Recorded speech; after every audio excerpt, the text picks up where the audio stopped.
mais dans la courtoisie waaw mel na ni tamit waaw mel na ni tamit xam nga làmb ji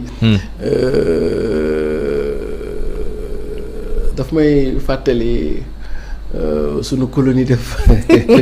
ci àdduna colonie de vacances xam nga je suis aussi moniteur de collectivité éducative dañ doon def benn colonie quoi dañu am suñu benn doyen quoi moom na suñu doyen la woon jeux yi ñuy def noonu quoi xam nga waaw jeux yi colonie yooyu benn saa nag gars yi jekk ko quoi di ko dóor quoi mu ni gars yi non man la doyen pour gars yi wàññi affaire yi quoi parce que xamuñu woon ni moom la quoi moom gars yi xam rek jeu bi ñu ngi dóoru xam naa moom xam na ne gars yi dañ ko rus affaire yi méttee bu di Siré neel gars yi man la doyen moo wax gars yi doyen la de gars yi ngeen dugal fële doyen la de gars yi bàyyi ko xam nga tamit dafay xaw a saf fii quoi xam nga nag doo mën a ñaan boole ci tàccoo ko xuloo ko ragajoo ko yooyu xam nga yooyu moom ñaan ba day rax xam nga waaw booy ñaan moom di nga maanaam kii ñaan ñoom xam nañ ko waaw kii ñaan dañ ko ndax moom ci njëkk rek naa laaleeg ñoom moo tax laale baax na waaw gis nga xaar mbay ma jaaga bàyyi leen seen yaaba ji te laale mooy baaxu góor bu doon làmbi jigéen sax jeex xam nga le propre de laale mooy ku ci nekk da ngay xam ni ngay wax ak sa borom da ngay xam sax ni nga koy xoolee ak ni nga koy nuyoo ak ni ngay wax ak moom mooy laale baax na de gis nga temps booy daf may fàttaliku temps booy dañu nekk groupe bi ñee nekk groupe B ñuy tëkkante quoi mais saa yi bu ñu xeexee ba gars yi àtte ñu yii léegi xoolal respect voilà léegi nag te kii ñu ko séqal moom bañu ci dara ba pare nee na moom nga koy wax sax man ci njëkk rek léegi nag boo ko fi nekkee di wut le verbe woo xam nga moom day taxaw waaw moom daal mi ngi noonu comme nee na nañ ko ñaan ci njëkk defe naa gars yi ñaan nañ ko ci njëkk vraiment le texte est très aseptisé le texte est voilà le texte est propre le texte est doux même c'est un texte très doux à la limite poétique lyrique xam nga li ma la wax kon boo ko président yow daal yaa waxoon gars yi ñaan la ci njëkk waaw gars yi ñaan nañ la ci njëkk bind nañ la ci dans un français classique dans un français du XVIIIe siècle voire même du XVIIe siècle avec un accord du subjonctif avec les virgules et les points virgules yow daal texte bi c'est beau li ci des nag ñaari fan yi gars yi ñu recalé te vraiment ils ont posé ci table bi des arguments béton waaye conseil constitutionnel na xool seen dossier waaye te dàqaale tout report tout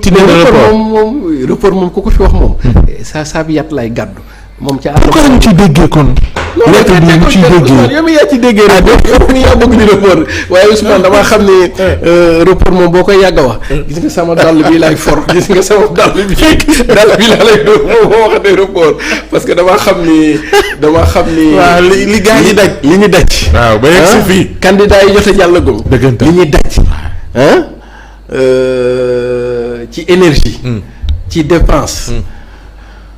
ci liggéey ci ñàkk nelaw ci stress ñu dem ba mu am des irrégularités même su fekkee des irrégularités mais pas de nature à entacher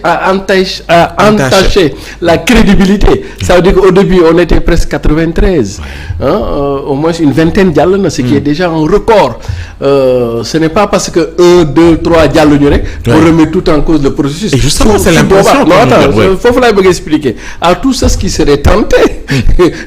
d'évoquer cette idée même les journalistes ñi nekk politique bi moom wax loolu moom ñoom moom ay analystes aussi dañuy jàngat di xool moom lay wax ni bu ngeen posé que ce soit les journalistes leen yóbbu Ousmane léegi naa la wax dara boo déggee tey ci benn plateau ñu la benn chroniqueur mi ngi wax report yi woo ma daw fekk ko ci télé te damay dugg ci direct xam nga dama la wax dóor ko sama dàll yi ñu doog a avancer quoi ça veut dire que man candidat say waxatuma yow comprendre parce que su boobaa ce serait très injuste en fait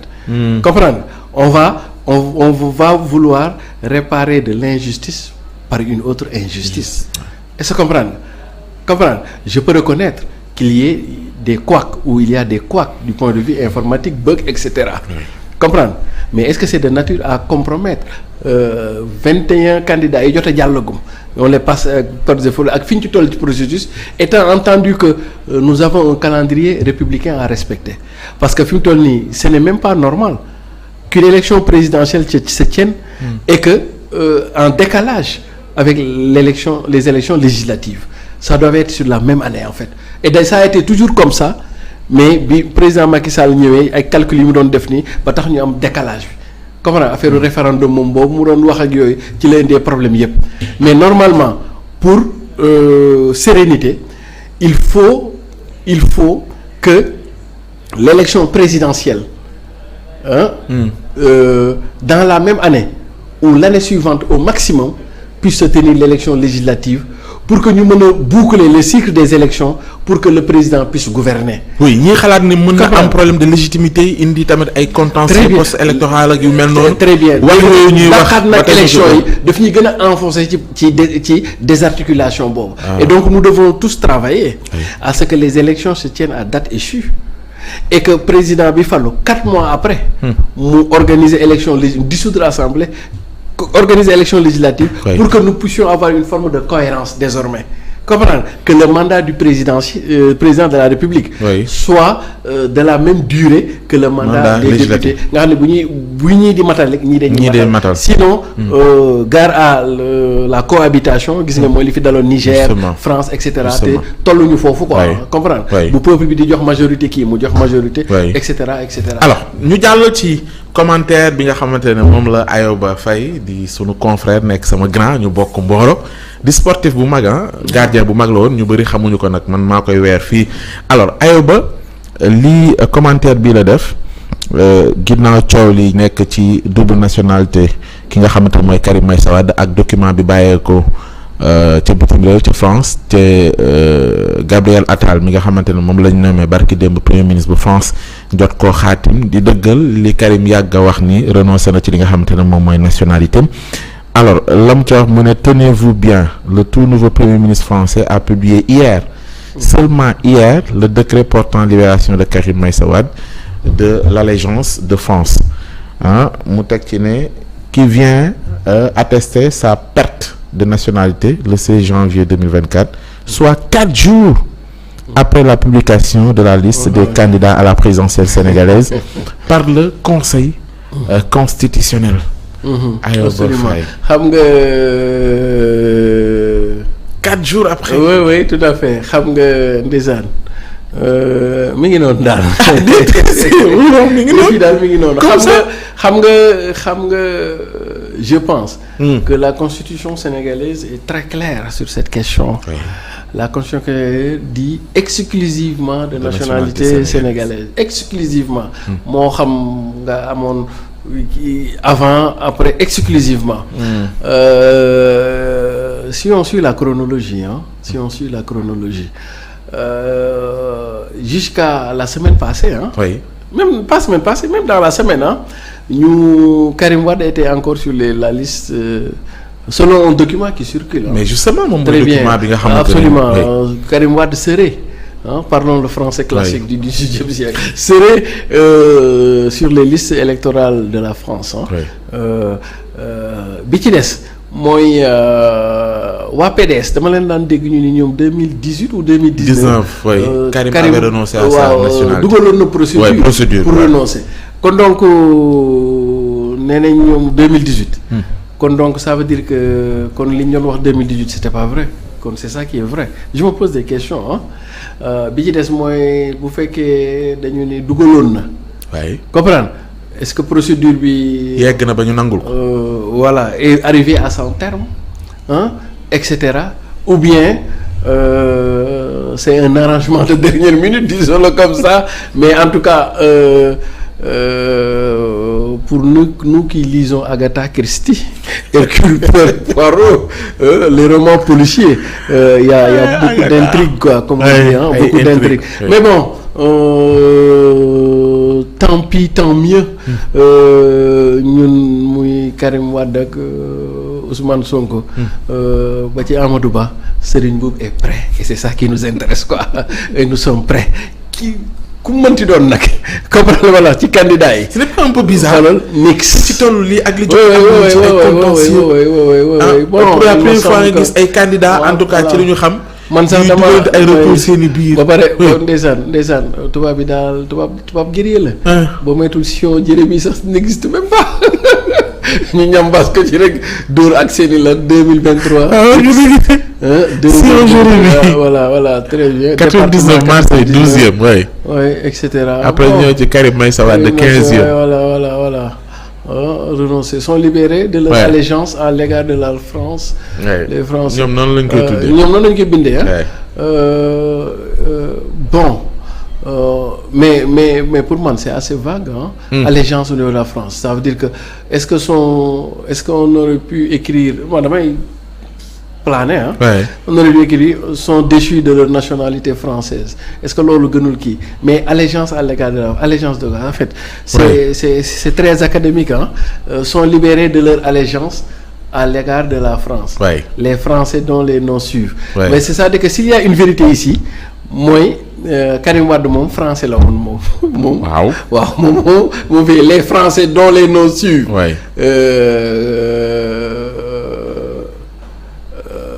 sont libérés de leur allégeance ça veut dire que libéré nañ leen allégeance mais dañuy continuer di nekk français en tout cas gis nga français dafa subtil waaw mais xam nga monsieur Thioune moo doon sama professeur de français au lycée de Mboro xam naa léegi sax il doit être à la retraite kooku Baye Fall la Thiès la dëkk quoi moom ma yoroon français kaa ñu làkk français lii dafa dugal Karim français bi dafa dugal Karim xam nga lu tax su ñu nee sont libérés de leur allégeance à l'égard de la France les Français dont les noms suivent mooy ñoom ay français nañu mais allégeance bi rek nañ leen teggil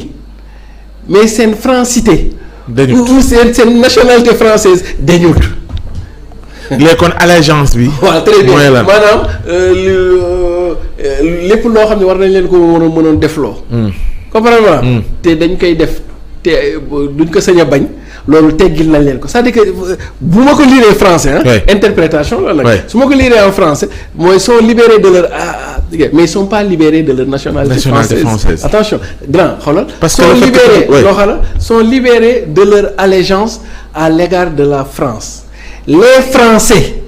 les Français dont les noms suivent kon donc ils sont des Français est-ce que comprendre là oui parce que bu doon dañu renoncer cette nationalité très bien par exemple mën nañu qualificatif français bi très bien du dem mën nañu bind ni sont déçus de leur nationalité comprendre messieurs tel qui ne sont plus des Français est-ce que comprendre là mu leer mais xoolal fii lu ñu bind sont libérés de leur allégeance c'est-à-dire que de leur respect de leur docilité pas à l'égard de la France les Français kon donc charge allégeance boobu teggil nañ leen ko mais yeneen yi day nekk seen kaw en tant que français. mais kon bu boobaa est-ce que kon li ñuy ragal ba tudd nationalité. ba tey day des waaw parce que ñun sunu. suñu constitution loolu la dafa ni exclusivement de nationalité sénégalaise comprendre waaw tey jii su ma doon tooñ Karim Wade. di ko kaañoo dama ko noonu bu fekkoon sa gars yi dañ la cee bëgg a génne. faf nañ laa gën a dugal nag. ndax waaw ni ñu ko bindee nii kii bu demee conseil constitutionnel mais avocat yi bu ñu ko plaider waaw très bien kii boo amee avocat bu tëña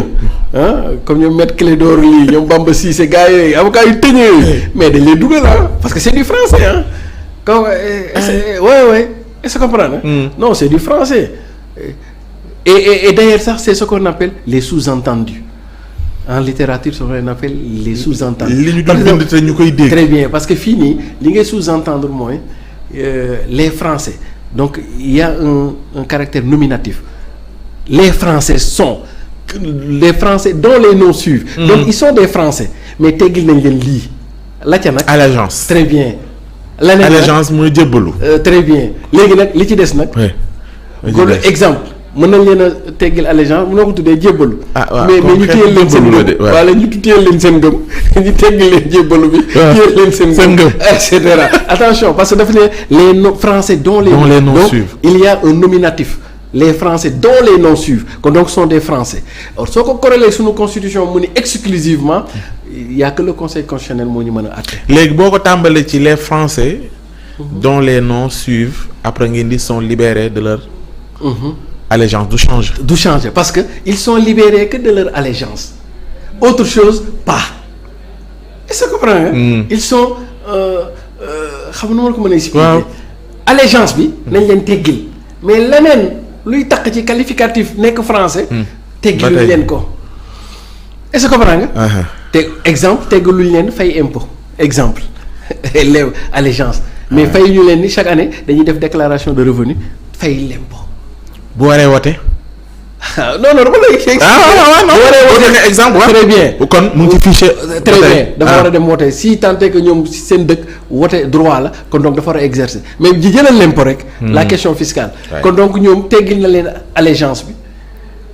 mais ils sont imposables su fekkee par exemple déclaré wuñu en fait bu fekkee Sénégal ak France dañu am benn traité de non double imposition. amuñu boo fayee fi mel ne ni fay nga fële bu ñu ko amul kon donc teggiluñ leen dañuy war a fay l'impôt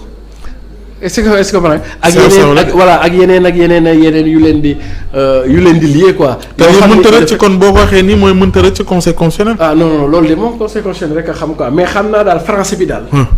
mënoon naa gën a leer su fekkee dañoo bëgg seetal. Karim. ci lii ñu koy jiiñ nii. France bi de a été très ambivalent. que nii ñu ko bindee nii. mën na am du seen jubuwaay sax mais gën naa dugal Karim parce que su ma doon def littérature française. di def commentaire de texte. ak sama prof bu monsieur Thioune yàlla na ko yàlla bàyyi fii ba ci kanam ak kanam. voilà il m'a beaucoup marqué. très brillant parce que ñoom leur particularité c'est que